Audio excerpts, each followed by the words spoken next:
Oh, goodness me, winter has definitely arrived. There's a nip in the air tonight. It's freezing. Now, playing live for us just over there is a world-famous band who even have the word cold in their name. Coldplay, isn't it? What a night it's going to be. Perfect. Because also joining us on the sofa is an actress famous for the huge box office hit movie Frozen. Oh, your children must be beside themselves. We've got Elsa on the sofa. It's huge. I know, every single day they're like, Dad, put the DVD on, put it on repeat. Oh, what do you say? I'm just like, you know, let it go, let it go. I'm not putting the DVD on anymore.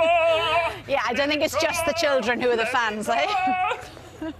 Come back. Hello, and welcome to the One Show with Matt Bacon, who's obviously lost it. Yeah, and Alex Jones. You'll be singing by the end of the program, let me tell you. It's now, very of course, catchy. it is that time of year when we need to decorate the studio, for goodness sake. Although it's lovely, it is a little bit of a palaver. It is a bit of a fuss, isn't it? I just wish we knew somebody who could just put that magic touch to it. Oh, we love what she's done with the place. Look, it's gorgeous. It's the voice of Elsa. It's Idina Menzel. It's amazing. Great to have you here. Let me just move the wheelbarrow. This is our new set. We normally have a table. I didn't like that part, so I just kicked. We're having a few teething problems with it, but there we go. I guess you have this kind of reaction like everywhere you go. Yeah, no, not that nice of a reaction. I certainly don't get to hear someone sing it operatic. I am sorry Beautiful. about that. No, it's gorgeous. He's obsessed, honestly. He says it's the children. I'm glad, it's Matt. Right, he's living through them. Yeah. But I'm glad you don't, you're not sick of me. And you, Oh, no, gosh, no. Because it's a love-hate song, you know. It's like people love it and then they begin to hate you after a while. Every morning, I hear your the wonderful I'm tones, so but sorry. Anyway, we have to say massive congratulations because it Thank is you. now Yes. the biggest Disney film ever. I It mean, is it's now, only right? been It's a year, yeah? And 3 Grammys to go with the 2 Yeah, Oscars it's nominated for. Thanks. It's just a remarkable Not all success. to me, but to the people involved. A lot yeah, to for do sure. to you, though, yeah. But there is this thing of Frozen, you know, frenzy. You must even get that in your own life, do you? This year, yes, Yeah. I do. I mean, I have a little boy. He's 5 years old. His name's Walker, and he plays it down. He could care less, honestly, about it. But he is aware that I sing the song, and I mean, one time he was at a Valentine's Day craft party. He was kind of the only guy with a bunch of girls cutting out hearts or something. He knows how to work it already at 5. And they were playing Frozen, and then he says, "Oh, my mom sings that song," and all the girls went, "So do our moms." And he was just like, "Why are they giving me these attitudes? I don't understand." He didn't get it at all. Well, tonight we will be talking all about Frozen and, of course, Idina's new album filled with classic Christmas songs called Christmas Wishes, which is lovely as well. Thank you. Yeah, that's the real reason you're here. It's not about Frozen. So Any reason to be here is good. I've had a good year. I'm very proud to talk about it all. And we've got a bit of singing as well because We have. we're very excited about our live performance from Coldplay here at the BBC. People are queuing outside. It's all the instruments look just waiting expectantly. Now, when the weather gets cold, the idea of living... Thanks, Dan. Thank you.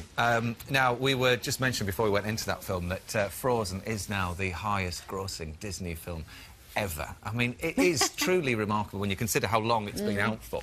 You know, everybody has those Disney characters that they remember and they grew up with, be it Jungle Book, The Lion King and what have you. But what is it like to be that character, to be that voice that, you know, children, the generation... It's very special, especially having a child, you know, even though he doesn't care about it right now. Eventually. No, but he will. He will. But you know what those characters mean, yeah. Yeah, it's incredibly special, and you know, it's one thing to get a great job in your career. It's another thing when it really resonates with so many people and has such a strong message for young people, but even adults. I find it's an important message for me to remind myself every day that, you know, it's about embracing this very powerful part of yourself that you might even be afraid of. You might feel it's going to ostracize you in some way, and when you finally surrender to it, it makes you more beautiful and more extraordinary than ever. And you know, I need that reminder all the time. I think we all do. But it's captured everybody's imagination, well, including Matt here, as we saw earlier with the beautiful singer. But you've sort of had 2 huge things happen, one after another. I mean, Wicked was so big for you. Wicked was amazing, too. Yeah, and then Elsa spoke to came... a young generation. Yeah, it's a big span of time in there, but one was pre-mommyhood and one is after, which feels like 2 different women, sort of.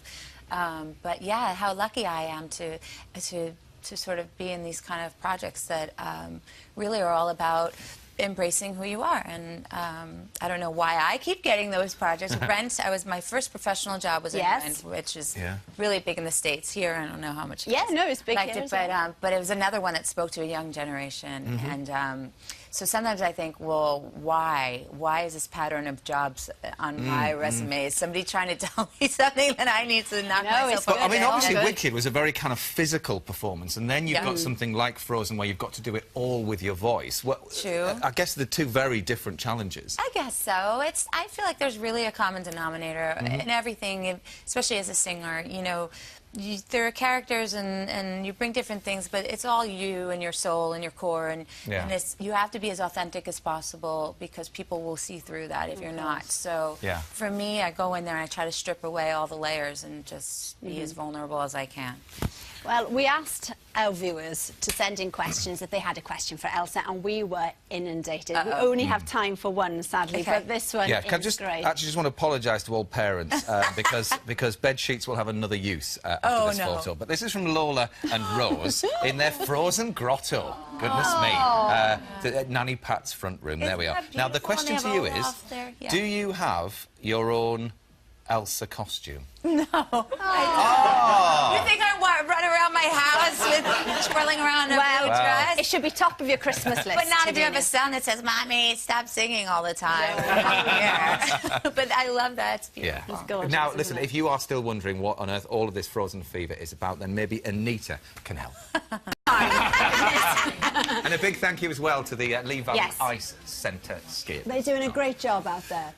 But we're going to leave Frozen now for a second and talk about your brand new Christmas album that's out now. Now, it's full to the rafters of traditional Christmas songs and some not so traditional. Are there songs on there that specifically remind you of Christmas as a little girl? The first song on the album is Do You Hear What I Hear? And I always loved Whitney Houston's version of that, so I was obsessed with her and then that song as well. What else is on? I can't even think of a single song. I don't know what's on my album. I listened to it. We put about Christmas decorations at the weekend. I don't know. And it just set the scene perfectly with putting all the decorations up. I was wondering, you must have recorded it sort of in the middle of summer, did you? Yeah. It was so how did you make it all feel Christmassy? 95 degrees. Now, you know, you're underground, you're in a dark studio, so you just imagine. And honestly, as soon as... Some people I've been told that make Christmas albums, they decorate the studio with everything. I didn't have time to do that because I'm doing 8 shows a week on Broadway, and I literally would go and sing for a couple hours and then run. But well, you put Christmas music on and it just gets you in a wonderful mood. It's the most beautiful music. The melodies are incredible. Absolutely. Well, one of the tracks on the album is Baby It's Cold Outside. Lovely track. And you've got two youngsters, being you and the Buble. Let's have a look at them in action. I'm so jealous you got to do that. That's amazing. Amazing. Emily, Harry, welcome to you both. I never looked this good when I was... So come on then, Emily. What was it like then to lip sync Idina? It was fun. It was really fun, and it was quite easy as well. It was because but it was harder for Harry because Mike was like a jazz singer, so he's not always exactly on the beat. Michael, not on the beat. Rhythm. He can't sing. He can't keep a beat. And Harry, your sister's become quite annoying of late, hasn't she? Tell us why. Frozen. Frozen. My little sister Brooke, she's 4 years old and she's constantly singing Frozen. She's got the dress, she's got the CD, she's got absolutely everything. And that's good or bad? Oh, that is kind of bad for me. Careful what you say. Careful what you say. But honestly, I have to comment, your dancing, the pair of you, was absolutely brilliant there. What a treat. It's not easy. It's not easy to sing and dance at the same time. I hardly do it. People call me a triple threat at home. I'm not. I can't dance and sing and act. It's very hard. And did it get you in the Christmas mood? Definitely. Yes, definitely. It did us too. And Christmas Wishes, the album, is out now. So congratulations to you all for the part that you've played. Thank you. Right, Alex, now it's time for you, my dear, to zip across to the radio studio. See you in a minute. And I'll tell you what, I don't know if we've asked you about this, Idina, but would you be up for doing a little link with me right now? I would Alex love it. Here. Can I sit next to you? Yeah, sit here. There we are.